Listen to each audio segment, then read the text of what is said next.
Bonjour et bienvenue à toutes et à tous dans cette nouvelle édition de cette nouvelle web conférence. C'est donc la première de l'année 2026 dans le cadre de notre programme Allo et Mato. Et on a la chance ce soir d'avoir avec nous Jocelyne qui est en direct du Québec où il est tout juste 13 heures. Et Jocelyne est responsable de MPN Québec. En fait, en anglais, MPN, c'est NMP. Voilà, c'est la même chose, mais vous changez l'ordre des lettres et vous arrivez à aux mêmes pathologies. Donc ensemble, on va comparer la vie de patient entre le Québec et la France parce que, bon, je pense qu'à chaque fois, c'est pas mal d'avoir une petite piqûre de rappel, de voir que, aussi, de comparer les deux systèmes de santé, de pas être vraiment ultra nombriliste et de voir ce qui se passe ailleurs, ça ouvre les esprits. Donc côté pratique, vous avez un espace de chat pour échanger entre vous et un espace questions où vous pouvez vous poser vos questions à Jocelyne, questions que je lui poserai bien entendu à la fin de notre entretien.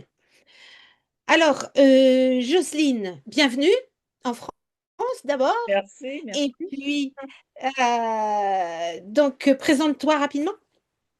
Rapidement, mon nom est Jocelyne Dubuc. Je suis présentement la coordonnatrice du MNP Québec. C'est nouveau d'à peu près un an environ. Euh, on a les mêmes maladies que vous. On patauge de la même façon que vous. On fait du mieux qu'on peut. Et moi, j'ai été diagnostiquée avec une TE en 2006. Et en 2013, on n'était pas certain si j'avais muté à la myélofibrose. Ça s'est concrétisé en 2022. On m'a dit oui, tu l'as. Avant ça, on me disait c'est juste une interprétation du pathologiste et ça ne change rien au traitement. Donc, je suis dedans. Je fais partie du groupe comme vous toutes. Et Voilà. toi? Et tous. Ouais. Alors, cette association, toi, tu es aux manettes de la partie Québec, c'est ça, si j'ai Oui, bien compris, et oui. depuis un an? Même moins que ça, je te Oui, dirais peut-être. Oui, c'est d'accord. ça. Et comment vous fonctionnez et comment vous échangez? Parce qu'en fait, nous, déjà, on trouve qu'échanger entre patients du nord et du sud de la France, sans les réseaux sociaux, sans WhatsApp et tout, ce serait difficile. Mais là, les distances au Québec, c'est pas les mêmes que chez nous. Non, et c'est très difficile. Je vous dirais que on fait du mieux qu'on peut, mais moi, je suis pas très Facebook. Je mets occasionnellement des choses sur Facebook. J'ai la liste des gens. On n'est pas nombreux au Québec qui sont inscrits, pas nécessairement qui ont la maladie, là, qui ont le cancer, mais j'envoie des courriels et puis eux me répondent. Donc, on fonctionne comme ça, mais c'est pas au Québec, c'est pas un groupe très actif. Le groupe comme tel est à travers le Canada. Il y a des représentants pour chaque province. Et le groupe récemment a travaillé très fort. Je ne m'inclus pas là-dedans, là. C'était vraiment les présidents, vice-présidents et tout ça, qui ont travaillé pour faire entrer l'interféron alpha-2b Mhm. parce qu'on avait une pénurie de alpha-2a. Je ne sais pas si je les nomme ou pas, là, Oui, mais oui, oui, oui, on les ben, connaît. F' versus le Pegasus. Donc, à cause de ça, ils travaillent très fort en collaboration avec les professionnels de la santé. On a des médecins du Québec qui sont très impliqués aussi pour aider à faire bouger les choses un peu. On dirait que le Québec, on suit toujours derrière les États-Unis et ensuite le Canada, le reste du Canada suit, le Québec, mais là, après ça, ça finit par passer ici. C'est toujours un petit peu plus long, à ce que je peux comprendre. Donc, ces gens-là ont travaillé pour que toutes les provinces puissent avoir un accès. Et ils ont fait un excellent job, un beau travail, parce qu'on a maintenant accès. Donc, puis moi, dans mon cas, je les ai connus parce que j'essayais d'avoir un médicament, le Pegasus, si je ne me trompe pas, et puis c'était pas reconnu à ce moment-là pour la myélofibrose, c'était juste reconnu pour la MF. Donc, ils m'ont envoyé une lettre, ils ont travaillé avec moi, là, tu sais, peu importe qui tu es du Canada, tu contactes et puis ils sont là pour t'aider. S'ils peuvent, ils le font. Donc, c'est un bel organisme. Ils produisent des petits que j'ai laissés dans les hôpitaux, en anglais, en français, des espèces de petits de cartons pour expliquer la mission, mais c'est difficile de percer. J'en ai apporté une grosse pile à deux hôpitaux, un anglophone, un francophone. Et un, je les ai laissés avec la secrétaire des médecins, la clinique spécialisée là-dedans. Je suis retournée depuis, je ne les ai pas vus. Deux, l'autre, je l'ai laissé dans un hôpital universitaire à Montréal, anglophone. Et je les ai laissés dans un endroit où c'est comme une bibliothèque pour tous les cancers et toutes les pathologies possibles. Et quand je suis retournée, elle n'était pas là. Ah, mais il faut Pas parce râler très fort. Il faut râler très, très fort. ouais, et c'est des bénévoles dans cette deuxième hôpital-là qui gèrent le tout. Puis la dame était, j'attendais pour mon rendez-vous avec le médecin et la dame était prise avec d'autres personnes. Puis elle savait pas trop. Tu voyais qu'elle disait que bon, l'autre était parti dîner, puis elle savait pas trop. Donc je me suis dit, bon, j'insisterai pas. Quand je retournerai une autre tantôt, j'essaierai de trouver qui est la directrice de cet endroit-là pour voir où sont les dépliants. Ça Oui. l'expliquait bien, mais il faut toujours pousser. C'est comme ça Ah, dans tout. c'est toujours, oui. C'est notre but de pousser, pousser, pousser. On est né pour pousser. Ouais, la seule Pour faire- dilemme avec tout ça, c'est qu'à un moment donné, Euh, on est malade nous aussi. Puis il y a des fois où on n'a pas l'énergie, où on vient écœuré, pour utiliser une expression francophone du Québec, de pousser. Tu sais, ça devient difficile de toujours râler, là. Mais on continue. Quand on reprend des forces, on recommence. Fait que, au prochain tour, quand je vais rentrer, parce que maintenant, on fait beaucoup de rendez-vous en virtuel, au téléphone, même pas en virtuel, c'est au téléphone, nous. En virtuel, il y a Santé Cannabis qui fait des rendez-vous en virtuel où tu vois la personne. Sinon, c'est toujours un appel téléphonique du médecin ou en présentiel. Donc, D'accord. je vais retourner, tu sais, quand je suis dans l'hôpital physiquement, là, c'est un peu plus facile de De gérer faire qu'est-ce qui. bouger, ouais. Ben, c'est ça, c'est ça. Et pourquoi tu t'es investi dans la vie associative? Je considère que c'est très important. C'est pas une maladie connue. J'avais été approchée par un journaliste il n'y a pas longtemps et j'avais dit d'accord, qu'il pouvait m'interviewer au Québec, mais là, il voulait mon nom complet, il voulait que je raconte ma vie en entier sur la maladie et tout le tralala dans les journaux locaux. Et ça me refroidit parce que je me suis dit, ça a pris du temps avant même que j'en parle à mes enfants. Mon mari était au courant, mais pas de tous les détails, pas du fait que quand je suis quittée la première fois que j'ai eu un diagnostic, me faire dire ta maladie, ben, ça a un gros nom, là, je vais te l'écrire. C'est ce que mon médecin spécialiste, ben, t'es pas spécialiste, mais en tout cas, il s'y connaissait, à Saint-Jérôme m'a dit. Puis là, il m'a écrit thrombocytémie essentielle. Je l'ai encore, le petit papier, là. Ça date d'il y a 19 ans et demi. Ouais. Ça fait que je suis allée chez moi, on m'a rien expliqué, et là, j'ai regardé en ligne. À l'époque, il y avait encore moins d'informations qu'aujourd'hui. Et ça disait que j'avais une longévité approximativement de 5 ans. Et un hasard se veut qu'un de mes voisins découvre, alors que ça fait peut-être 2 ans qu'on est là, 3 ans qu'on habite la région, un voisin immédiat, il a la même maladie que moi. Parce que mon mari Non. travaille et lui. Puis lui, il était jeune quand il a été diagnostiqué. Moi, j'avais 54 ans, lui, il avait 35 ans. Puis les pilotes, tu sais, il travaillait pour Air Transat.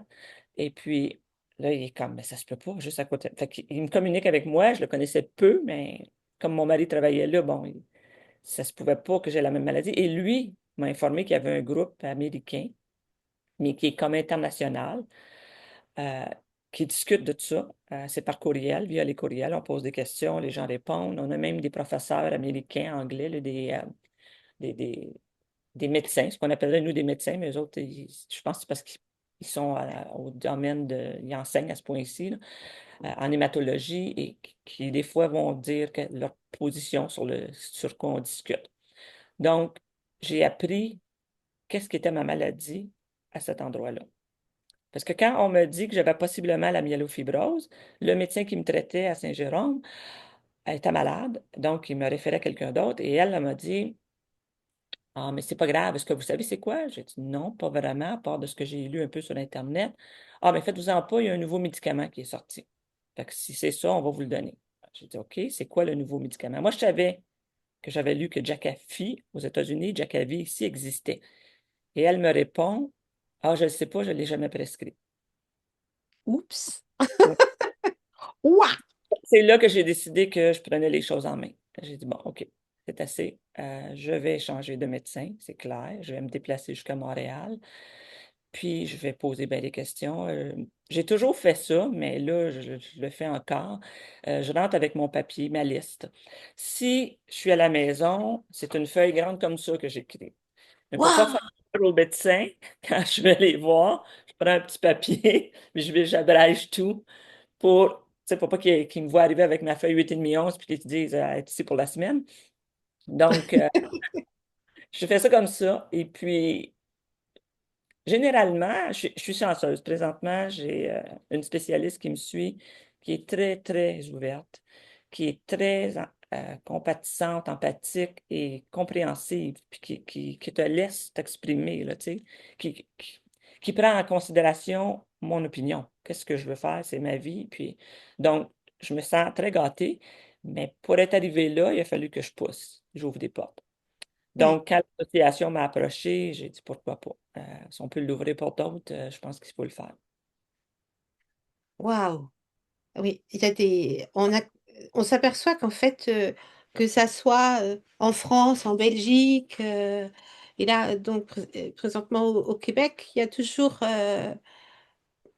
quelquefois des grosses maladresses Oui, et qu'on oui, a en fait, autant côté médecin que côté patient, des progrès à faire pour arriver à mieux communiquer ensemble, en fait. oui, exactement. C'est dans toutes les sphères. Par contre, c'est pas juste, tu sais, j'ai eu affaire avec un neurologue il n'y a pas terriblement longtemps. Si je le revois jamais, je vais être bien contente. Un jeune, là, il commence et j'en ai parlé à celle que je vois présentement qui m'a dit qu'elle lui avait enseigné. Puis elle me regardait avec des yeux qu'elle comprenait de quoi je parlais, là. Donc, c'est désolant parce qu'ils commencent leur carrière, puis déjà, ils sont comme bouchés, pour ne pas dire autre chose. Oui, mais bon, peut-être qu'il va être remis dans le droit chemin. Peut-être, en espérant que ce soit pas moi qui doive le faire. Je préfère rester avec celle que j'ai présentement.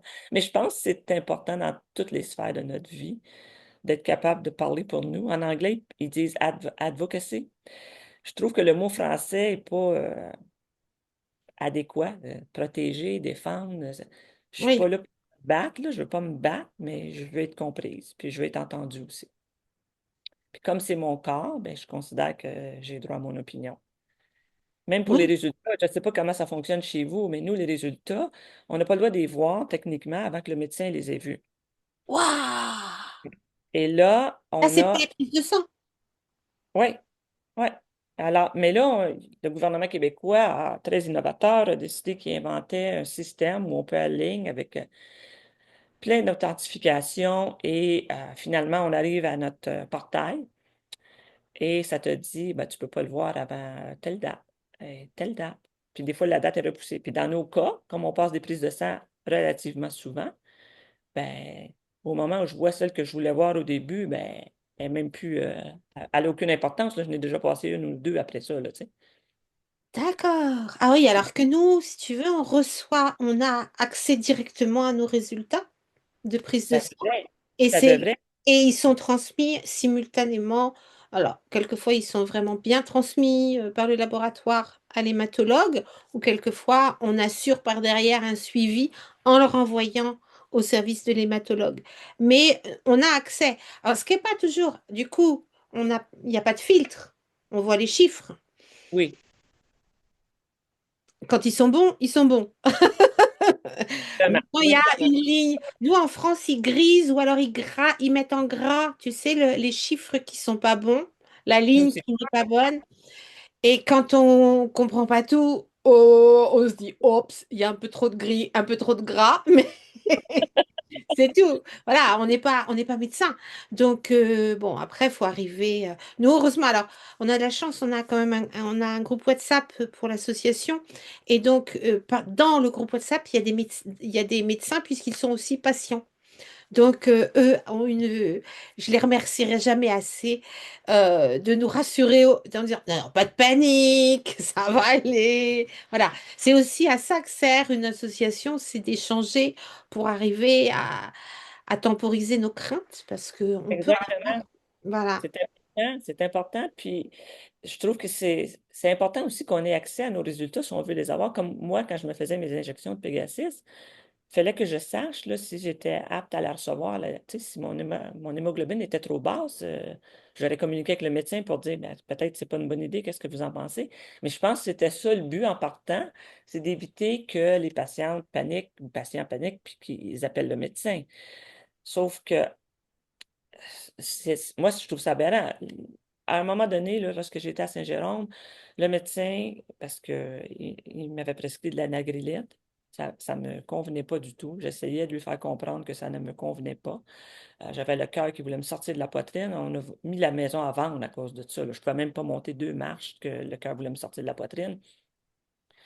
Et lui pensait que j'avais un autre cancer. Donc, il était complètement. Il ne voulait pas entendre ce que j'avais à dire. Puis une journée, il me donne mon dossier pour que j'aille passer un autre test, je ne me souviens plus quoi. Et je suis dans le couloir et j'ai la brique devant moi. Et là, j'ouvre. Pendant que je marche, j'essaie de regarder. Et un employé de l'hôpital passe à côté de moi et elle me sermonne là, sévèrement. Je n'avais pas le droit de regarder ça, madame, madame. Blablabla. J'ai Ah fermé oui. le dossier. Oui, c'est mon dossier. S'il y a quelqu'un qui a le droit de le voir, il me semble que c'est moi.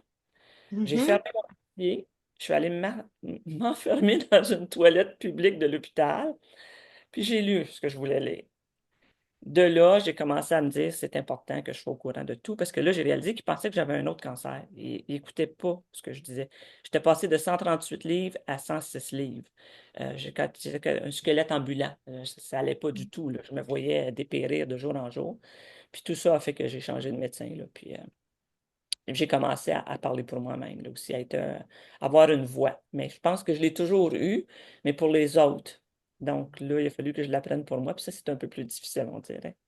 Oui, c'est toujours plus évident de monter au front pour les autres que pour soi-même, mais quelquefois, il faut être un petit peu égoïste. Et puis, il faut oser, moi, c'est ce que je dis aux patients en France, il faut oser changer de médecin, parce qu'on a cette déférence vis-à-vis du monde médical qui fait que on n'ose pas. On se dit, ah, c'est peut-être moi qui ai mal compris, c'est peut-être moi qui ai mal jugé, c'est peut-être moi. Non, ça va pas. On change. Il y en a Oui, pas c'est ça. partout, mais voilà, il y a moins d'hématologues que de boulangers, au moins en France, en tous les cas. Mais quand même, il faut, quitte à faire 120 km pour aller la voir, quoi. Voilà. Exactement.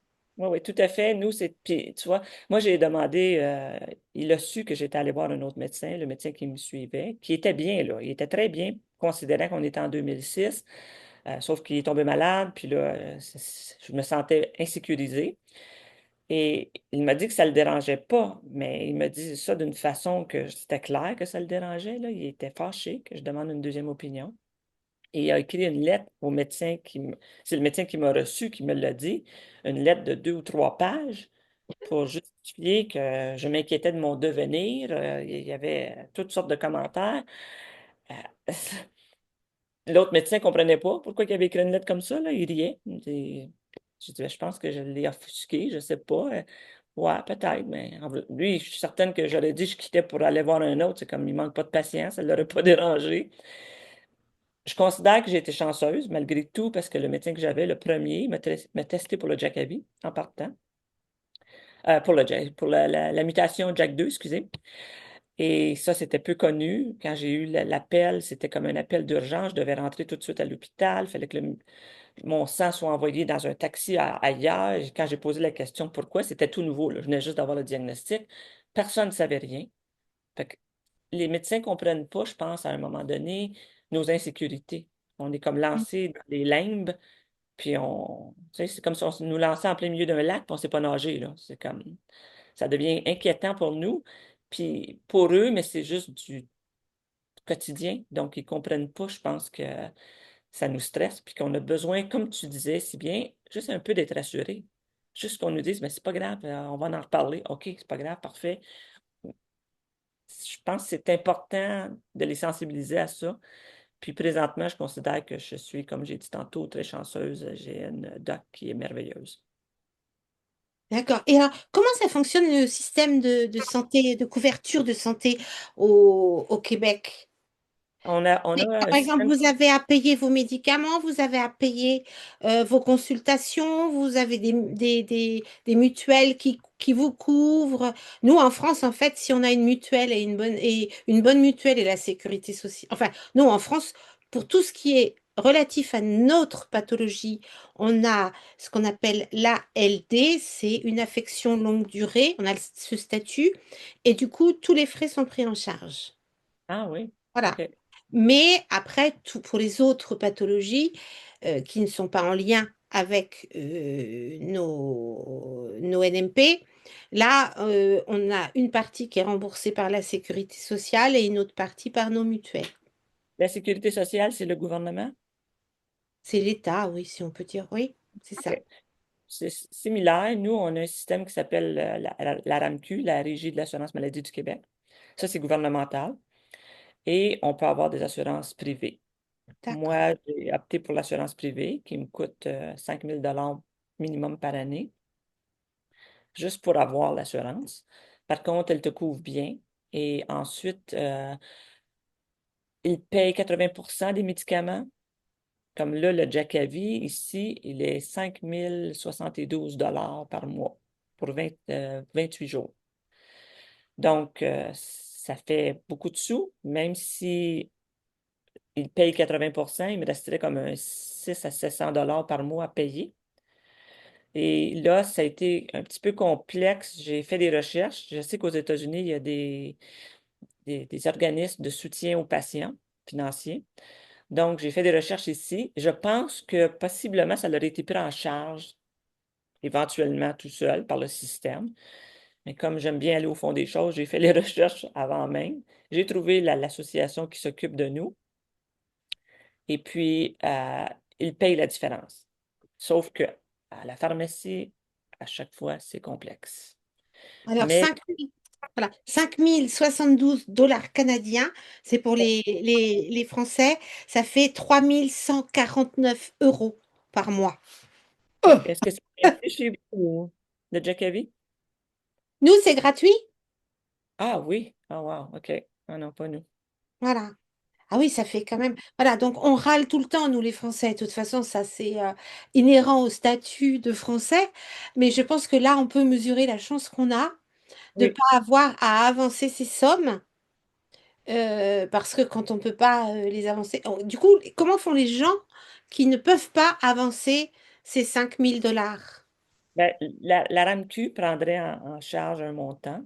Puis pour la différence, mais j'imagine que ça serait probablement comme avec l'association que moi j'ai trouvée qui fait affaire avec. Mais ce que trouvé déplorable, c'est que je savais que ça existait, ces genres d'associations-là, à cause que je parle l'anglais et que je suis le groupe américain. Si je n'avais pas ce bénéfice-là, j'aurais un problème. Il y aurait plein de choses que je ne saurais pas aujourd'hui. Et donc, je me suis dit, ben, il doit en avoir ici aussi. Et quand tu vas en ligne, côté anglophone, c'est facile à trouver là, aux États-Unis. Mhm. L'association est associée à la compagnie, puis tu le vois, puis tu peux communiquer avec eux en ligne. Au Québec, je trouvais absolument rien. J'ai fait appel par-dessus appel pour me faire dire, ah non, c'est pas ici, ah c'est ici, ah c'est ici. Finalement, j'ai trouvé l'association et ils ont été très gentils, ils ont pris la chose en main et j'ai bien apprécié parce que à 5 000 j'aurais pas eu moyen d'être dessus bien longtemps. Et même à 600 700 par mois, ça commence à faire beaucoup de sous, là. Oui, Mais oui, comme j'ai oui. l'assurance, parce que il y a un maximum aussi. Si je ne me trompe pas, c'est 1000 quelque chose pour la RAMQ. Fait que probablement qu'après, quand moi j'aurais déboursé, mettons, avec la RAMQ, 1000, je ne sais pas, 1022 quelque chose du genre, je pense que la RAMQ aurait couvert. Mais il aurait fallu que je débourse le premier 1000 quelques dollars. Alors qu'avec mon assurance privée, c'est 850. J'ai appris ça la semaine dernière parce que c'était comme, ben là, c'est pas à tous les mois que je vais vivre ce problème-là. J'allais à la pharmacie ramasser mon médicament, puis là, ils me disaient que je devais 700 puis là, je me disais, ben non, tu sais, c'était complexe. Puis finalement, là, ils m'ont expliqué que c'est pour le mois de janvier et février. Après ça, normalement, l'assurance le paye au complet. Mon assurance. Je présume que la RAMQ, ça va être la même chose si tu dépasses le montant. Oui. Mais il y a toujours des frais associés à ça quand même. La RAMQ, on paye un certain montant sur nos rapports d'impôts à toutes les Oui, années. nous aussi, on a une part qui est prise sur nos impôts et une OK, part qui est prise sur nos salaires. On cotise. Voilà. OK, ouais. Mais Ouais, c'est il ça. n'empêche que ce système permet qu'on puisse avoir quand même toute l'attitude pour être soigné, quels que soient nos niveaux de salaire et de revenus. Ici aussi, je dirais quand même. C'est juste, c'est difficile je ne sais pas si c'est comme vous, là, chez vous, mais ici, c'est quand même difficile d'avoir accès à des spécialistes. Il y a un système très, très complexe. On doit passer par notre médecin de famille qui fait une référence. Et là, parce que ça vient du médecin de famille et non pas d'un spécialiste. Ça passe par une autre entité gouvernementale nouvellement créée qui, eux, nous attribuent un médecin éventuellement spécialiste. Et par contre, si c'est un spécialiste qui demande un spécialiste, lui peut demander directement au spécialiste. Il y a plein de D'accord. laises. C'est comme des plures d'oignons ici au Québec, là. C'est très complexe un peu. C'est à Comme cause du les... froid. faut s'en mitoufler. Faut s'en mitoufler, il se protège bien. Ouais, ouais. Mais, et vous avez beaucoup d'hématologues qui sont spécialisés dans les NMP ou Non, malheureusement, il n'y en a pas beaucoup. Il y en a beaucoup qui vont te suivre quand même, mais il n'y en a pas beaucoup qui sont spécialisés dans cette pathologie-là. d'accord. Et alors, comment tu as appris ta thrombocyte essentielle au début? J'avais 3 ans probablement à l'époque et j'avais plus d'utérus, donc je voulais savoir si j'étais ménopausée. Je suis allée voir mon médecin de famille de l'époque et elle m'a passé des prises de sang et j'ai jamais entendu parler. Et comme on déménageait de la ville dans le nord, je me suis dit avant de quitter, je vais aller la voir, je vais prendre un rendez-vous pour savoir si je suis ménopausée ou pas. Et elle a vu mon dossier. Je l'ai vu après parce qu'elle a dû m'envoyer des photocopies. Elle avait tout signé comme si tout était parfait et que ça avait été classé. Si je n'avais pas demandé à un autre rendez-vous, je ne l'aurais pas su. Ça aurait traîné je ne sais pas combien de temps. Là, elle a regardé mon dossier et là, elle était en état de panique. Elle regardait sa montre. Elle disait, ah là, tu peux aller à l'hôpital, passer une prise de sang. Je suis comme tout de suite. Oui, oui, peut-être que tu avais un rhume. Je ne comprenais pas de quoi elle parlait, là. Elle me disait rien, sauf qu'elle voulait que j'aille passer une autre prise de sang immédiatement. Donc, je suis allée et je comprenais toujours pas pourquoi, jusqu'à ce que là, on était dans le nord et on n'était même pas dans la maison, elle n'était pas terminée. On était dans une fifouille et elle a appelé en disant, tu dois te rendre immédiatement à l'hôpital régional à Saint-Jérôme et on n'a pas le temps d'attendre que tu aies un rendez-vous avec un hématologue. Tu dois aller passer le temps là, c'était le soir quand elle m'a appelé, un petit peu avant souper. Puis elle m'a dit, tu dois aller là puis attendre qu'il t'en donne un. Là, j'étais comme, est-ce que j'ai le temps de souper? Qu'est-ce qui se passe? Puis est-ce que tu as un fax? J'avais pas de fax. J'avais à peine d'électricité. Ma maison n'était pas terminée. Donc, les gens qui posaient les tuiles chez moi, elle a faxé mon dossier à eux. Et moi, je suis partie avec mon dossier à l'hôpital. Et c'est là que j'ai D'accord. réalisé que mes plaquettes étaient très élevées et que ça avait été signé comme si tout était parfait des mois auparavant. Et si je n'avais pas demandé pour mon résultat, quand est-ce que je l'aurais su, je ne sais pas. Et là, j'ai passé la nuit à geler à l'hôpital de Saint-Jérôme parce qu'ils avaient un nouveau système d'air climatisé qui ne fonctionnait pas bien. Ils donnaient des couvertures aux gens et quand j'ai finalement décidé d'en demander une, il n'y en avait plus. Donc, j'ai passé la nuit et à 9 h le matin, un hématologue est rentré travailler, j'imagine, que j'ai eu. Et là, ça a été une belle expérience intéressante. J'ai été mis à l'urgence. Il a décidé qu'il m'hospitalisait. Et il est arrivé avec un appareil que moi, j'avais comparé à mon expression. Moi, c'est un gun à caulking. Je pense que vous appelez ça un pistolet à calfeutrer. Ça ressemblait à Mhm. ça, sauf qu'il y avait une aiguille au bout. Et là, à l'urgence, à même tous les gens qui étaient là, il a fermé les rideaux. Puis là, j'avais un résident de l'autre côté qui disait, Docteur, est-ce que je peux rentrer? Je veux voir. Tu sais. Puis le médecin a été gentil quand même. Il a dit, il faut demander à madame si elle veut que vous soyez là. Puis il m'a rentré ça entre les seins pour faire une ponction. Fait que c'était comme. Puis moi, j'étais pas préparé du tout pour ça, là. Puis là, ils m'ont hospitalisé. Puis là, j'ai eu multiples prises de sang, tests. Et apparemment, j'ai été chanceuse. Mon voisin, là, lui, ça a pris des années avant qu'il sache ce qu'il avait. Ouais. Alors, moi, j'ai été chanceuse, il semblerait. On me l'a trouvé tout de suite parce qu'on m'a hospitalisé. Puis donc, c'est pour ça que je dis que malgré que le fait que j'ai dû changer à un moment donné d'hôpital, j'avais été quand même bien chanceuse de bien tomber sur le bon médecin quand je suis rentrée au tout début avec mon premier diagnostic. Et qu'est-ce que ça a changé dans ta vie, ce diagnostic? Ouf, tout, tout. Quand les enfants étaient jeunes, j'avais même, je pense que ça s'appelle un CPS. Tu sais, on n'avait pas d'Internet quand les enfants étaient jeunes. Euh, donc, il fallait aller à la bibliothèque. Et si je voulais savoir s'il y avait un médicament avec des effets secondaires, je voulais pouvoir lire. Donc, une amie infirmière m'avait donné son vieux et je le consultais pour voir c'était quoi les effets secondaires, si on prescrivait un antibiotique à mon enfant. Et je m'étais prise en charge en me disant, fini là, tu déménages, c'est une autre vie, tu es à ta retraite, tu regardes plus ça, tu t'occupes plus des choses médicales, les enfants sont grands, tu oublies tout ça, tu fais autre chose. Tu apprends à faire du bénévolat, tu apprends à tricoter, peu importe, autre chose. Et j'ai été replongée dans le monde médical assez rapidement, merci. Et du coup, est-ce que tu as changé de vie ou non? Oui, ça m'a forcé à changer de vie. Je ne veux pas et je continue à pousser, mais quand tu as des nausées pour rien, puis que là, tu es malade comme tout, mais tu es supposé être en train de partir pour aller chez tes beaux-parents, puis que tu as la tête dans le bol à la toilette, tu sais. Donc, il y avait toujours comme une espèce d'épée de Damoclès au-dessus de ma tête, là. Bon, est-ce que je vais être correct, là? Est-ce que je dois apporter tel médicament? Est-ce que je dois faire ci? Est-ce que je dois faire ça? Pour prévenir au cas où. Donc, ça l'affecte ta vie. Puis je ne l'ai pas dit à mon mari en détail.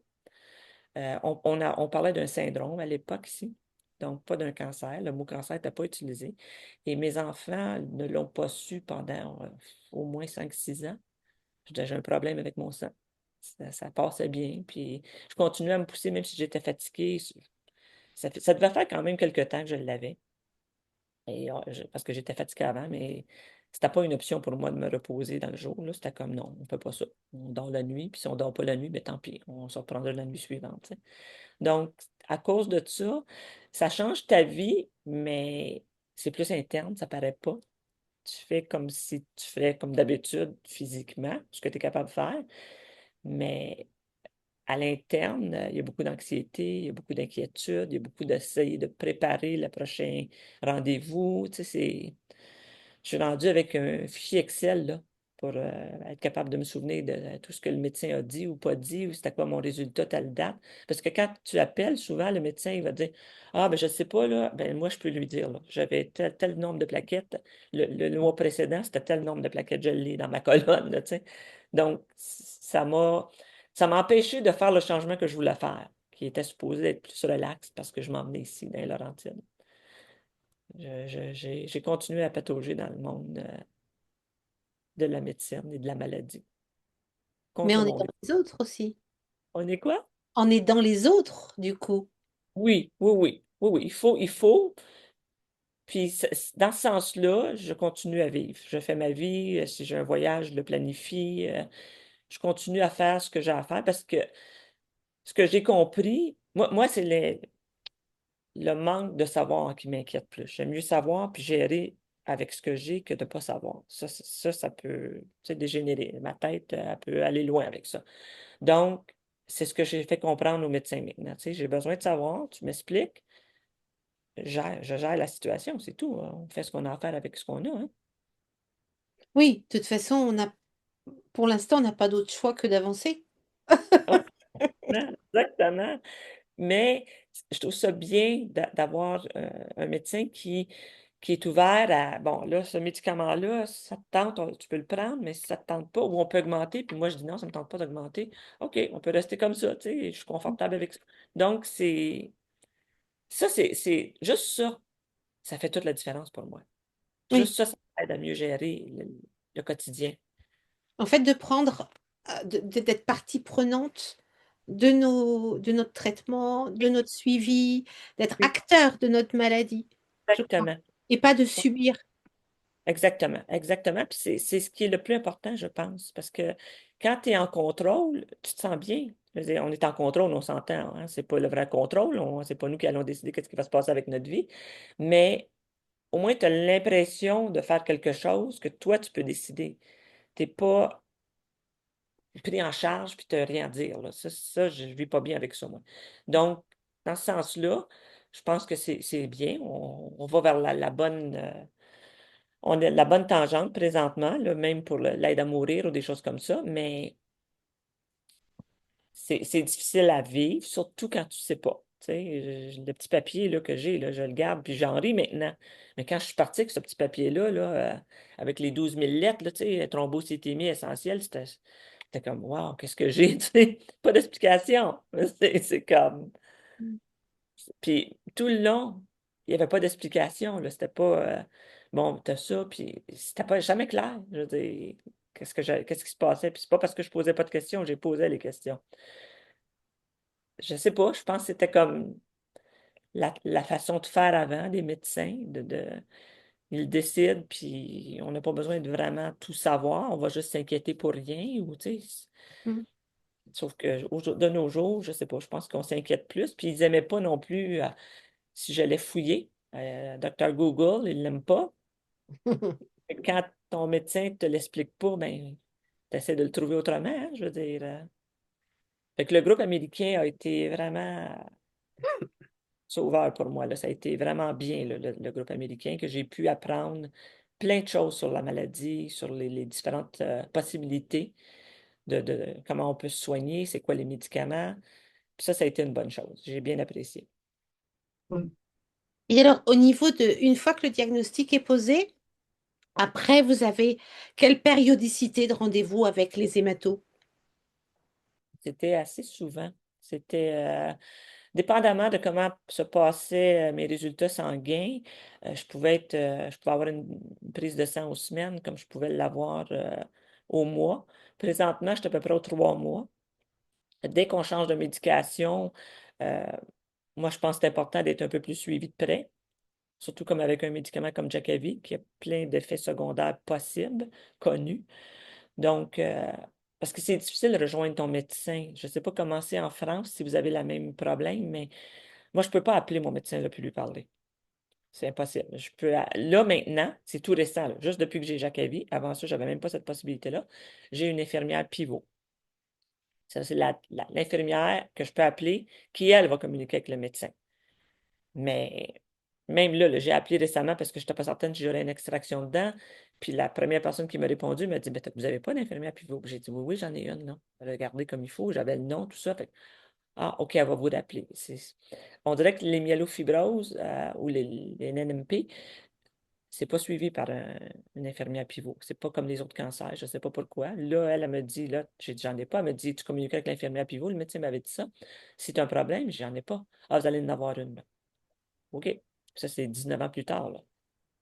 Oui. Mais c'est vrai qu'en fonction des médecins, on a beaucoup de questions pour savoir est-ce que c'est un cancer, pas un cancer. Oui, c'est un cancer. Les néoplasies myéloprolifératives sont des cancers puisque c'est une prolifération de cellules incontrôlées.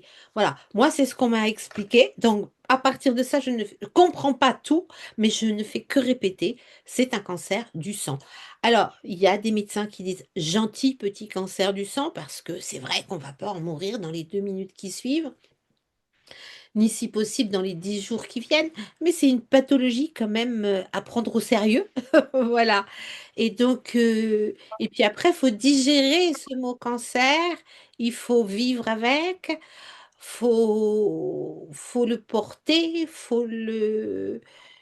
Et puis quelquefois, il faut aussi l'oublier parce que finalement, chaque jour, on n'a pas besoin de vivre avec, quoi. Tu as tout à fait raison. C'est exactement ce que je fais maintenant. Je l'oublie, mais probablement comme moi, quand je vais pour ma prise de sang, là, je me dis, OK, euh, là, ça te rappelle, t'as le cancer. Là, mais tu pas inquiète, mais tu te poses des questions sur les résultats. Est-ce que ça va être bon, pas bon? Ça te replonge dans le monde du cancer.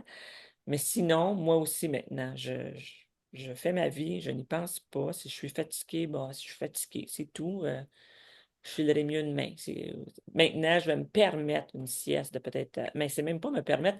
Je vais m'asseoir sur le fauteuil avec soit une tasse de thé ou quelque chose après le lunch en me disant, ah, je vais prendre un biscuit puis je vais boire mon thé en écoutant un peu de télé et je m'endors. Donc, avant, ça aurait été complètement inacceptable que je puisse faire ça. On ne devrait pas dormir dans le jour, tu sais.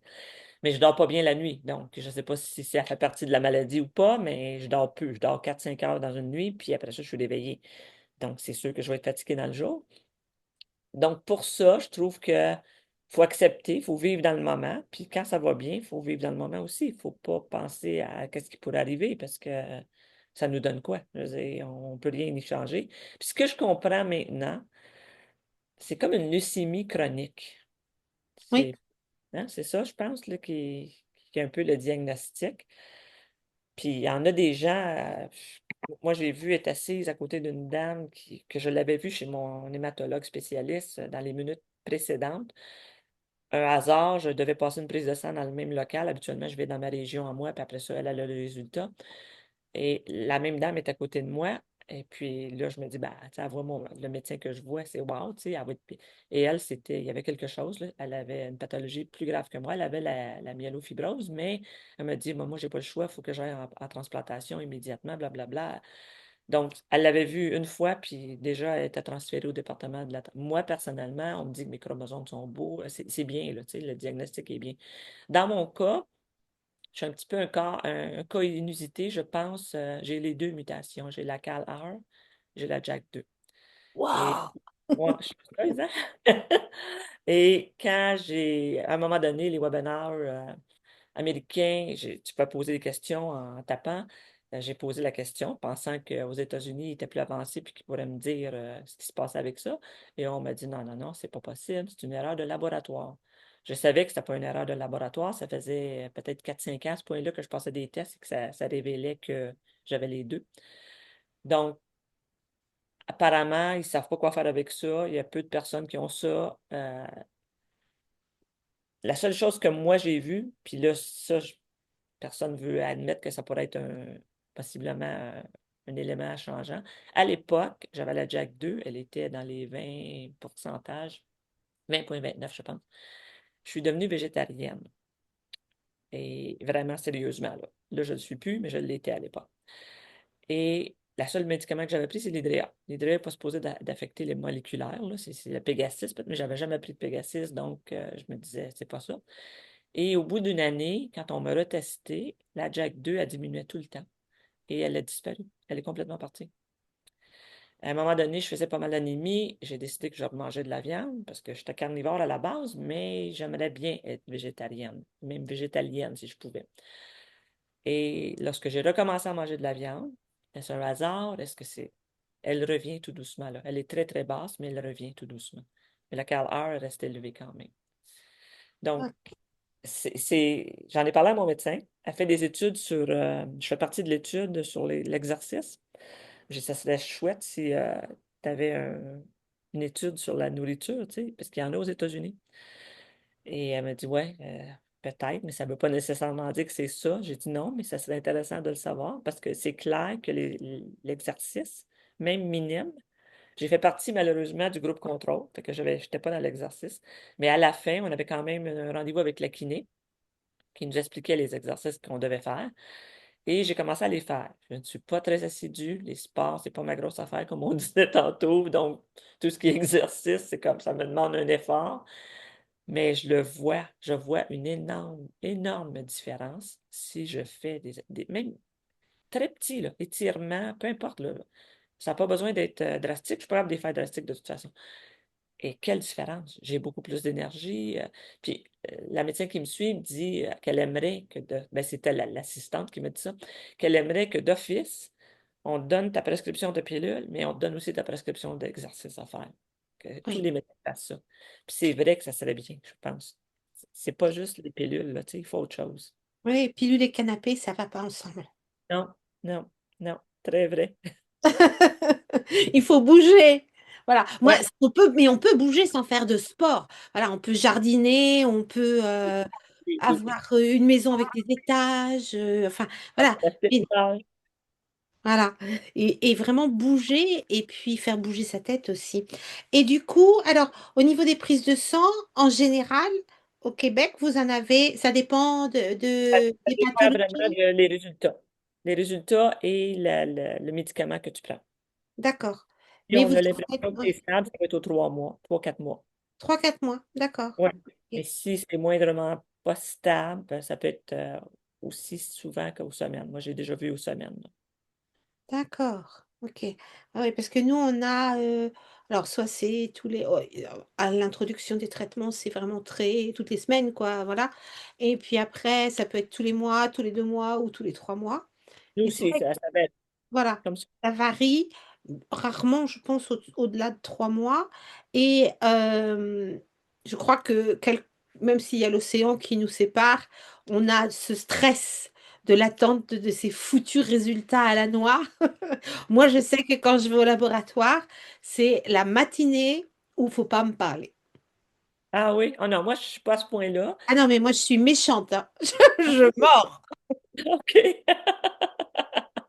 OK. Non, pas moi. Moi, je le garde en dedans, je pense. J'ai un stress, mais je le garde en dedans. Ça paraît pas. Je pense que sans m'en rendre compte, je dois bien camoufler ça parce que je le fais pas intentionnellement, là. Mais je sais pas. On dirait que s'il y a quelque chose qui me stresse vraiment, ça va être plus interne que ça va se passer que externe. Oui, mais Mais moi, j'explose. j'ai réalisé, ah ouais, tu vois, moi j'ai réalisé à quelques reprises m'inquiéter pour quelque chose que j'avais lu, là. Et le médecin, tu sais, je m'inquiète là, pendant une semaine, là, je me dis, oh mon Dieu, qu'est-ce que ça veut dire? Fouille sur Internet, inquiétude. Ah, plus tu lis, moins tu comprends, donc plus tu t'inquiètes.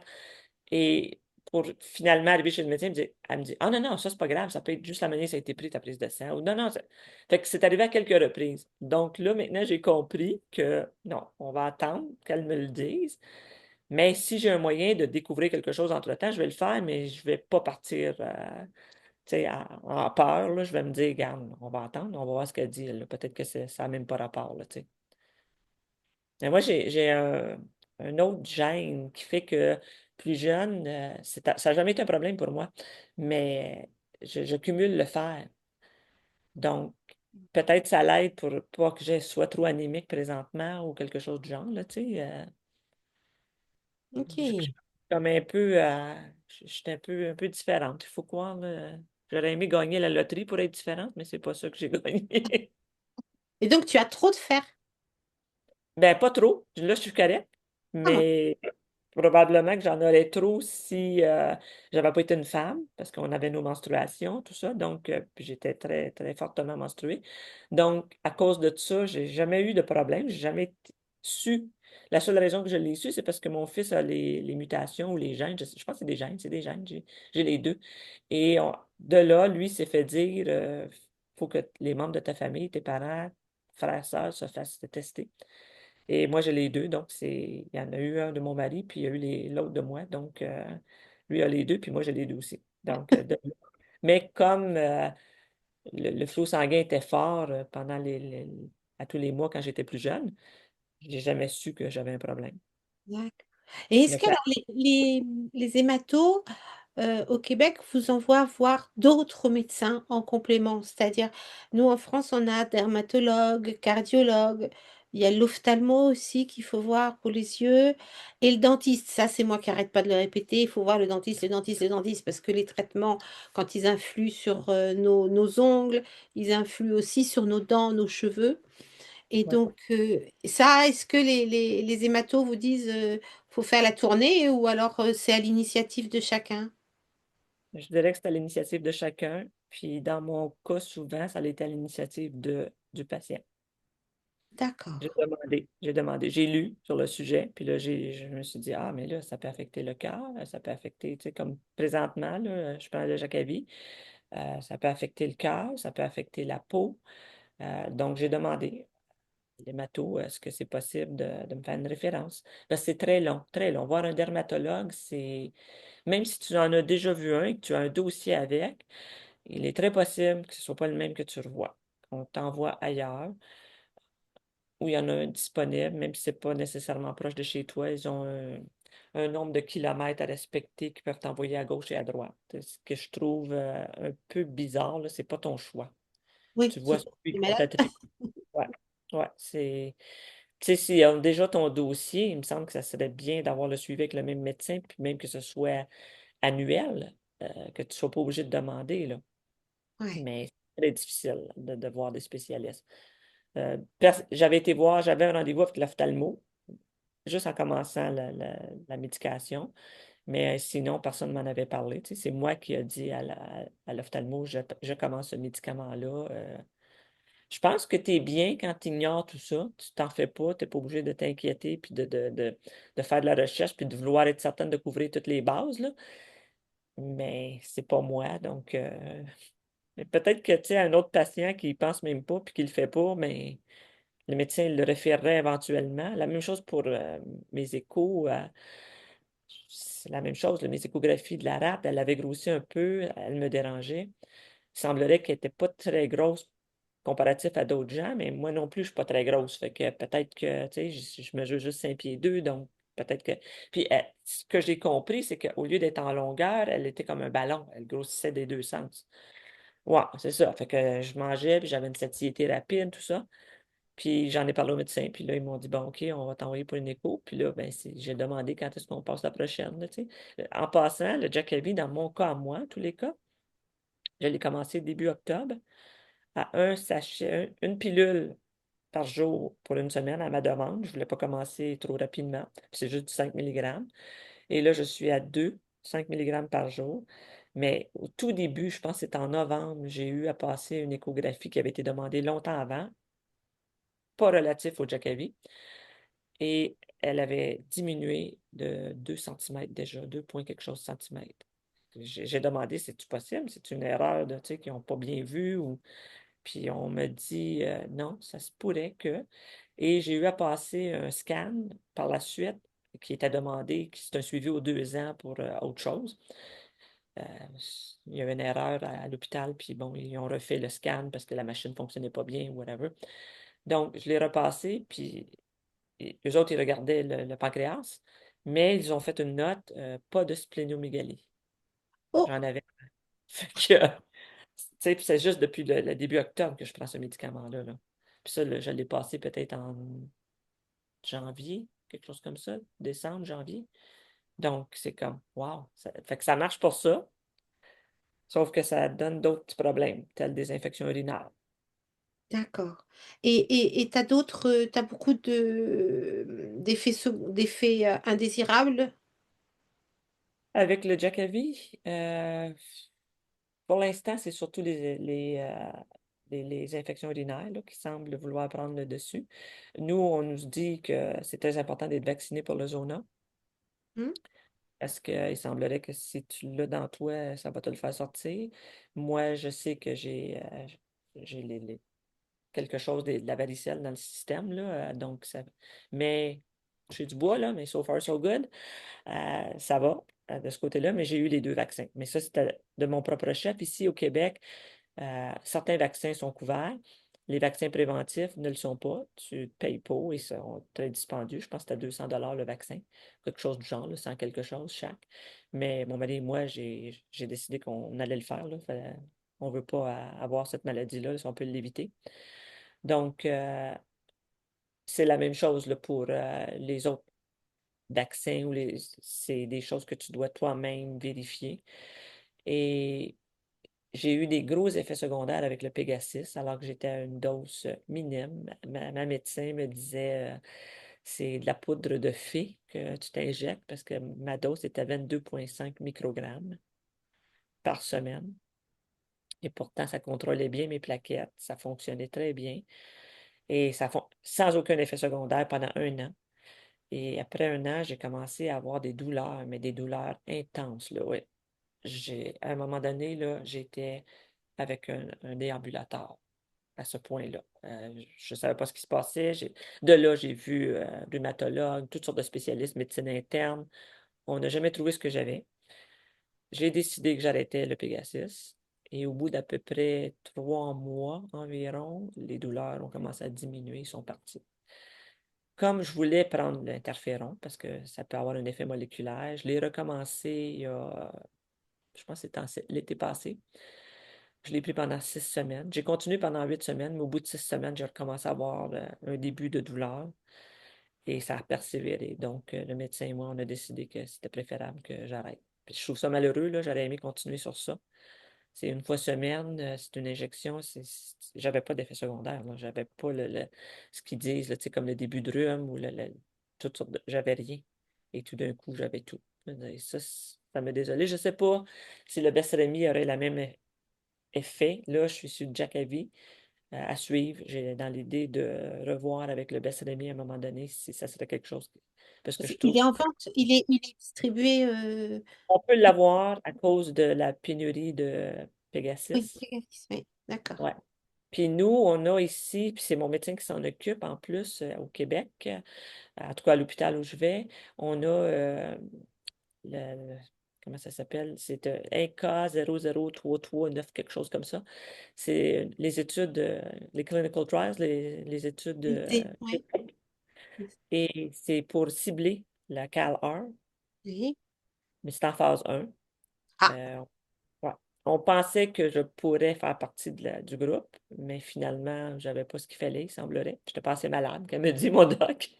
Donc, peut-être phase 2, peut-être phase 3. Il semblerait que les résultats sont bons à venir jusqu'à date.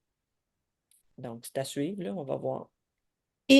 Et du coup, quand tu as appris que tu t'es passé de la thrombocytémie essentielle à la myélofibrose, ça a été diagnostiqué par une biopsie ostéomédulaire ou Oui, oui, mais j'en ai eu une, attends un peu, je vais te dire, j'ai pris des notes, hein. Ma tête, on dirait que maintenant, la mémoire, c'est pas à 100%.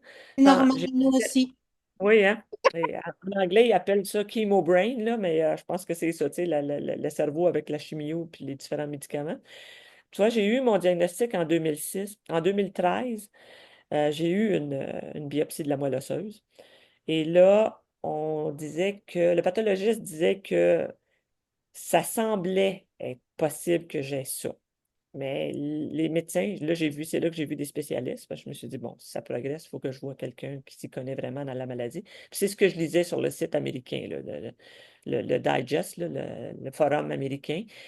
C'était, faut que tu consultes un spécialiste, c'est super important. Il le répète non-stop. Donc, j'ai été voir le spécialiste, puis lui m'a dit, ça, c'est une interprétation du pathologiste et ça ne change rien à votre traitement. Donc, tu sais, que tu sois myélofibrose, que tu sois TE, on continue pareil. Fait que pas besoin de s'inquiéter. Mais en 2022, celle que j'ai eue la dernière, elle, j'ai. C'était toute une, là. J'ai vu sur votre site WhatsApp qu'il y avait des gens qui disaient qu'ils faisaient ça à froid. Nous, c'était avec moi, en tout cas, on m'a prescrit un activant, 1 milligramme, je pense. C'est à froid aussi, là, mais avec un activant dans le corps. J'étais sous l'impression que ça n'avait pas d'effet pour me rendre compte que ça avait de l'effet à un moment donné, quand je marchais dehors, là, j'avais l'impression que je marchais comme dans les nuages. Fait que je me suis dit, oh boy, OK, ça doit être. Puis, je me souviens, le médecin, quand il la faisait, tu es très consciente, là. Ça faisait mal un peu, mais il m'avait dit, bon, mais j'ai pas ce qu'il me faut. Puis, je me souviens lui avoir dit, ben là, je suis ici, là, faites tout ce que vous avez à faire pour avoir ce qu'il vous faut. Il l'a fait. Euh, mais on a eu des résultats. Fait que ça, j'ai été contente. Je me suis dit, tant qu'à subir l'intervention. Puis, à ce moment-là, en 2022, moi, ça a été envoyé à la clinique Mayo aux États-Unis, qui est renommée pour ce genre de test. Et j'ai eu le Next Generation Sequencing, là, la génétique là, de plein, NGS, plein. oui. Nous, Ouais, en France, on l'appelle le NGS. NGS, OK. Ben, c'est ça. Bon.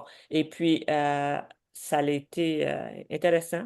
C'est de là que j'ai su que j'avais un MF, mais une bonne MF pour l'instant. Je veux dire, fait que, tu sais, mes chromosomes sont beaux.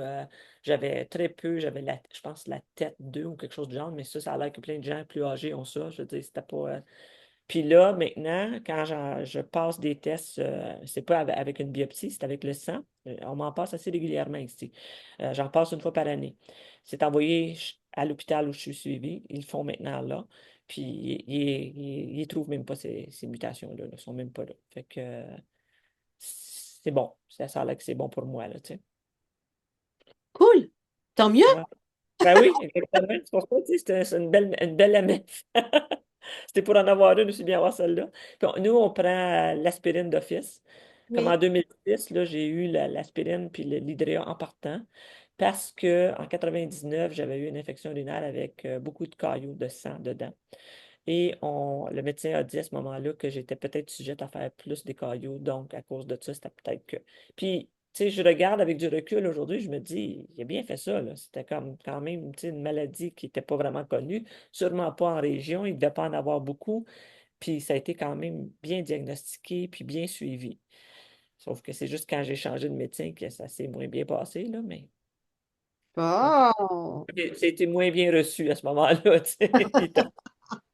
Maintenant, tout va bien ou presque. Ah oui, tout est parfait. Tout est parfait. Je suis très, très bien suivi. Je me sens bien encadré. Je me sens sécurisé quand j'ai besoin de l'être. c'est parfait. Je veux dire, la seule affaire, c'est les effets secondaires du Jackaby là, que j'aime présentement. Je suis dedans, puis j'aime pas tellement ça. Là. C'est prendre des antibiotiques, c'est pas agréable. Tu sais, il y a toujours les risques de réactions allergiques. Oui. Puis j'aime pas prendre des pilules en même temps, donc j'essaie de gérer. Quand j'en prends une, je prends l'autre 2 heures plus tard, puis c'est comme bon, complexe pour rien, là, tu sais.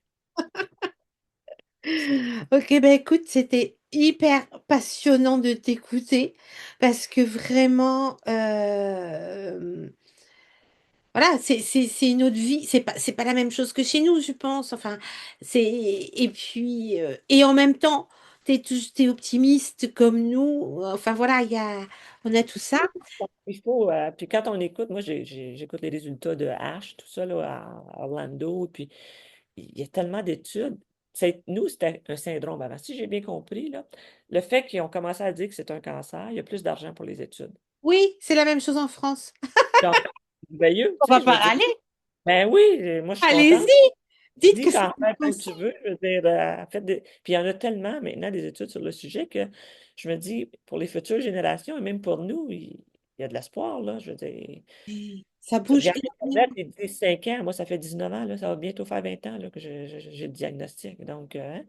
Oui, oui, ça évolue tellement vite, tellement vite, tellement vite.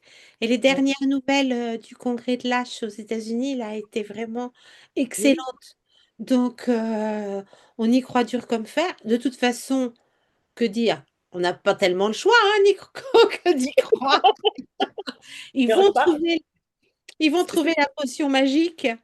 exact. Puis c'est ça qui est le bienfait de tout ça, c'est que si on s'implique un peu, on ne se sent pas comme une victime. On a l'impression qu'on participe à l'action, tu sais, qu'on se défend contre la maladie. Là, On se défend, puis on n'a pas le temps d'être malade. Non, ben, c'est ce que je disais au médecin à beaucoup de gens, j'ai pas le temps d'être malade. Et c'était comme, non, je trouve une solution. Êtes-vous fatigué? Oui, mais c'est pas grave. Je me Mhm. suis toujours poussée, puis je pense que c'est la chose à faire, si je comprends bien. Là, avant de faire le webinaire avec toi, il y avait un cours qui était offert en ligne pour qu'on essaie le groupe, j'imagine, puis c'était une espèce de yoga sur chaise. J'ai dit, ben pourquoi pas? Ben, ça m'a fait du bien, ça m'a donné du pep, là, ça m'a un peu donné d'énergie. Donc, là, je vais vérifier, je pense que je vais m'inscrire, là. Ça va être comme... C'est bien. Et alors, si tu veux, on a nous aussi Ah des oui? cours de yoga et des cours d'activité physique adaptée. Voilà, en OK, ligne. Donc, on OK, t'enverra toutes les infos avec Pauline pour que tu OK. puisses y participer. Ça doit être de mémoire, je crois que c'est à 19 h aussi. Donc, tu vois, juste après le déjeuner, hop, au lieu de faire la sieste, C'est ça, tu vas pour avoir pouvoir de l'énergie. bouger. Mais si je fais pas de sieste, ça va être bien parce que je vais mieux dormir la nuit, tu sais, sinon, j'ai fait Voilà, du on a sieste, trouvé. Et ça, c'est un cours une fois par semaine. Bon, je vais dire à OK. Pauline, on va tout envoyer. Tu vas Quelque voir. chose à un moment donné. Il me semble que j'ai même été à voir ou participer une fois, mais je me souviens même pas. Tu vois, le cerveau, là, des bouts, là, moi, je te dis que... Mais ça me dit quelque chose où je l'ai lu sur Oui. votre Alors, WhatsApp. on nous demande si le site américain les sites américains, quel est le site américain que tu consultes et est-ce qu'il y a une traduction en français? Ben, Non, traduction en français. Par contre, ça s'appelle MNP Digest, Digest. Euh, c'est très, très bien. Euh, Par contre, il y a quand même les sites au Québec qui sont tu sais, en français. Là, oui, quand on a quelque chose, nous, le groupe fait souvent le NMP Québec, mais pas Québec, mais Canada, je devrais dire, parce que Québec, on n'en fait pas, ou très peu. Euh, des conférences avec les médecins. oui, Et le médecin va expliquer, tu sais, puis on peut être en virtuel, donc c'est agréable. Puis moi, tout ce qui passe, je le prends. Parce que je me dis, un va me dire quelque chose, l'autre va dire autre chose, j'apprends tout le temps. Puis ça, c'est excellent, on peut apprendre. Puis souvent, on peut l'avoir en français. Tu sais, en Ontario, là, je veux dire, il y a quelqu'un qui parle français, fait que je suis certaine que si la personne elle communique avec eux, ou même moi, ça me ferait un plaisir si je participe de communiquer, de dire ce que j'ai pris en note, là, qui était de traduire en français. Puis notre groupe aussi, ce qu'on fait, puis je l'ai fait récemment, j'ai été demandé personnellement, c'est de parler avec d'autres gens qui ont la même maladie que nous pour les aider. Tu sais, les nouvellement diagnostiqués, c'est oui, inquiétant. Donc, puis c'était vraiment intéressant, la dame avec qui j'ai parlé, là.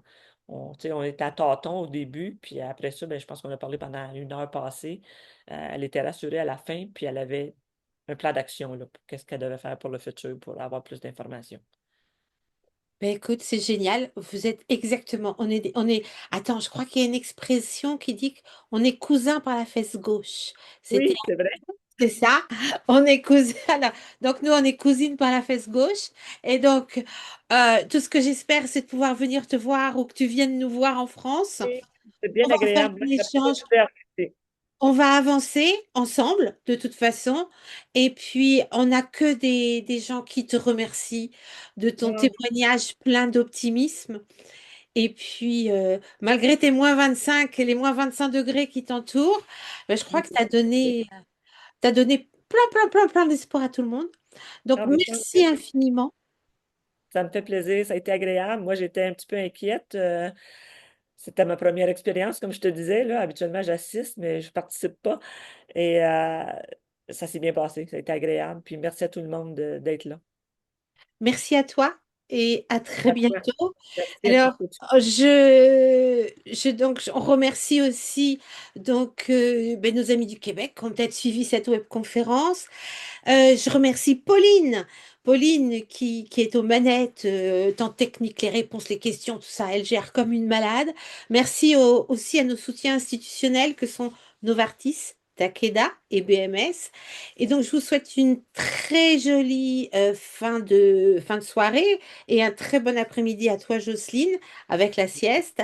On a rendez-vous maintenant le 13 mars à 19 heures pour une webconférence au top du top, avec aussi encore, avec le professeur Kiladjian et le professeur Tsatsaris et une de nos adhérentes. Et là, on va parler grossesse et NMP. Alors, même si nous, on est périmés pour les grossesses, je pense que ça peut être vachement intéressant de voir tout ce qui se fait pour les nouvelles générations. Et donc, notez bien, le 13 mars à 19 heures. Donc, je vous souhaite une excellente soirée et à très bientôt. Au revoir.